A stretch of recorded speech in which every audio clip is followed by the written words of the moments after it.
ಈ ಥರ ಒಂದು ಘಟನೆ ಆದಾಗ ನಿಮ್ಮ ಜೊತೆಗೆ ಯಾರ್ಯಾರೆಲ್ಲ ನಿಂತರು, ಸ್ಪೆಷಲಾಗಿ ಆಚೆ ಬಂದ ಮೇಲೆ ಒಂದು ವಿಡಿಯೋ ಮಾಡಿದ್ರಿ, ಸುದೀಪ್ ಸರ್ಗೆ ಸ್ಪೆಷಲ್ ಥ್ಯಾಂಕ್ಸ್ ಹೇಳಿದ್ರಿ. ಸೊ ಅವ್ರಿಗೆ ಸ್ಪೆಷಲ್ ಥ್ಯಾಂಕ್ಸ್ ಹೇಳೋಕ್ಕೆ ಕಾರಣ ಏನು ಅನ್ನೋದು? ಇಲ್ಲ, ಫ್ಯಾಮ್ಲಿ ಜೊತೆ ನಿಂತರು. ಯಾಕೆಂದರೆ ಇಟ್ ಈಸ್ ಆಲ್ ನ್ಯೂ. ನಾನು ಹೇಳ್ದಾಗೆ ನಮ್ಮ ಫ್ಯಾಮ್ಲಿಗೆ ಇದ್ರ ಬಗ್ಗೆ ಏನೂ ಗೊತ್ತಿಲ್ಲ. ಅಂದರೆ ಪೊಲೀಸ್ ಸ್ಟೇಷನ್ಗೆ ಏನಕ್ಕೆ ಹೋಗಿದ್ದಾನೆ, ಏನಕ್ಕೆ ಕರ್ಕೊಂಡು ಹೋಗಿದ್ದಾರೆ, ಏನಕ್ಕೆ ಅಲ್ಲೇ ಇರಿಸ್ಕೊಂಡಿದ್ದಾರೆ, ತಿರ್ಗಾ ಜೈಲು ಅಂದಾಗ ಇನ್ನೂ ಶಾಕು ಅವ್ರಿಗೆ.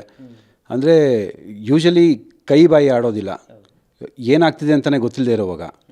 ಸೊ ಆ ಟೈಮ್ನಲ್ಲಿ ಸುದೀಪ್ ಸರ್ ಕಾಂಟ್ಯಾಕ್ಟ್ ಮಾಡಿದ್ದಾರೆ and they have said legal ಟರ್ಮ್ಸ್ನಲ್ಲಿ ಏನೇನು ಮಾಡಬೇಕು, ಲಾಯರ್ನ ಇಡಬೇಕು, ಏನು ಕತೆ, ಪ್ರತಿಯೊಂದೂ ಲೀಗಲ್ ಟರ್ಮ್ಸ್ನಲ್ಲಿ ಅವರು ಎಕ್ಸ್ಪ್ಲೇನ್ ಮಾಡಿ don't worry I will take care ಅಂತಂದ್ಬಿಟ್ಟು ಅವರೇನೇ ನಿಂತು ಒಂದಷ್ಟು ಪ್ರೋಗ್ರೆಸ್ಸು ತೊಗೊಂಡಿದ್ದಾರೆ. ಪ್ರತಿಯೊಂದನ್ನು ಅಪ್ಡೇಟ್ ಮಾಡ್ತಾ ನಮ್ಮ ಫ್ಯಾಮ್ಲಿಗೆ ಮತ್ತು ಲಾಯರ್ಸ್ಗೆ ಎಲ್ಲ ಕಮ್ಯುನಿಕೇಟ್ ಮಾಡಿಕೊಂಡು they were standing behind me. ಅಂದರೆ ಯಾಕೆಂದರೆ ನಂದೇನೂ ತಪ್ಪಿರಲಿಲ್ಲ, ಅವ್ರಿಗೂ ಗೊತ್ತು. ಸೊ ಹಾಗಾಗಿ ಹಿ ಸ್ಟುಡ್ ಬಿಹೈಂಡ್ ಮೈ ಫ್ಯಾಮ್ಲಿ. ತುಂಬ ಸಪೋರ್ಟ್ ಮಾಡಿದ್ರು. ಅಂದರೆ ಕೊನೆ ಉಸಿರಿರೋವರೆಗೂ ನಾನು ಅದನ್ನು ಮರೆಯೋದಕ್ಕಾಗೋದಿಲ್ಲ, ಅಷ್ಟು ಹೆಲ್ಪ್ ಮಾಡಿದ್ದಾರೆ. ಏನೂ ಗೊತ್ತಿಲ್ಲದಿರೋ ನಮ್ಮ ಫ್ಯಾಮ್ಲಿಗೆ, ಅಂದರೆ ಲಾ ಆಗಲಿ ಅಥವಾ ಈ ಥರ ಒಂದು ಎಕ್ಸ್ಪೋಜರ್ ಆಗಲಿ ಯಾವತ್ತೂ ಗೊತ್ತಿರಲಿಲ್ಲ. ಆ ಪ್ಯಾನಿಕ್ ಸಿಚುವೇಷನ್ನಲ್ಲಿ ಯಾರು ಬರ್ತಾರೆ ಅನ್ನೋದು ನಿಮಗೆ ಗೊತ್ತು, ಯಾರು ಬರ್ತಾರೆ ಯಾರು ಬರೋದಿಲ್ಲ ಅನ್ನೋದು ಪಟ್ಟಂತ ಓಡ್ಬಿಡ್ತಾರೆ ಎಲ್ಲರೂ, ನನಗೆ ಗೊತ್ತಿಲ್ಲ ನೀನು ಗೊತ್ತಿಲ್ಲ ಅಂದ್ಬಿಟ್ಟು. ಬಟ್ ಅವ್ರಿಗೆ ಬೇಕಾಗಿರಲಿಲ್ಲ ಸರ್. ಅಂದರೆ ಅವರೊಬ್ಬರು ಸ್ಟಾರ್. ಅವರು ನನ್ನ ಬಿಗ್ ಬಾಸ್ನಲ್ಲಿ ನೋಡಿದ್ದಾರೆ, ಜೊತೆಗೆ ಇವಾಗ ಒಂದಷ್ಟು ಬೆರೀತಾ ಇದ್ದೀವಿ, ಮಾತಾಡ್ತಾ ಇದ್ದೀವಿ. ಹಾಗಾಗಿ ನನ್ನ ಬಗ್ಗೆ ಗೊತ್ತು ಅವ್ರಿಗೆ. ಆ್ಯಂಡ್ ನಿಂತಿದ್ದಾರಲ್ಲ, ಅದು ನನಗೆ ತುಂಬ ಖುಷಿ ಇದೆ. ಆ ನಿಯತ್ತಂತೂ ನಂಗೆ ಕೊನೆವರೆಗೂ ಇರುತ್ತೆ sir.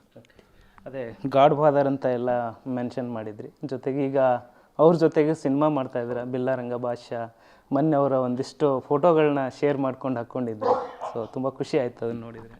Yes sir.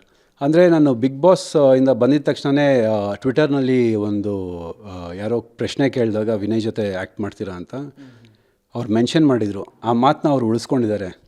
And first ನನಗೆ ಸಿನಿಮಾ ಇಂಡಸ್ಟ್ರಿ ಅಂತ ಬಂದಾಗ ಫಸ್ಟು ಹೇಳಿದ್ದೆ ಅವರು, ಅಂದರೆ ನಮ್ಮ ಸಿನಿಮಾ ಮಾಡು ಅಂತಂದ್ಬಿಟ್ಟು. ನಾನು ನಿಮ್ಮ ಹಿಂದಿನ ಇಂಟರ್ವ್ಯೂಸ್ನಲ್ಲೂ ಹೇಳಿದ್ದೀನಿ, ಇದು ನನ್ನ ಮೊದಲನೇ ಸಿನಿಮಾ ಅಲ್ಲ, ಎರಡನೇದು ಮೂರನೇದು ಅಂತ ಹೇಳಿದ್ದೀನಿ. ಮೊದಲನೇದು ಹೇಳ್ತೀನಿ ನಾನು ಯಾವುದು ಅಂತ. ಮೊದಲನೇ ಸಿನಿಮಾ ಅಂತ ನನಗೆ ಒಂದು ಕನ್ನಡ ಫಿಲಮ್ ಇಂಡಸ್ಟ್ರಿಗೆ ಎಂಟ್ರಿ ಕೊಟ್ಟಿದ್ದಂಥ ಸಿನಿಮಾ ಬಿಲ್ಲಾರಂಗ ಭಾಷಾ.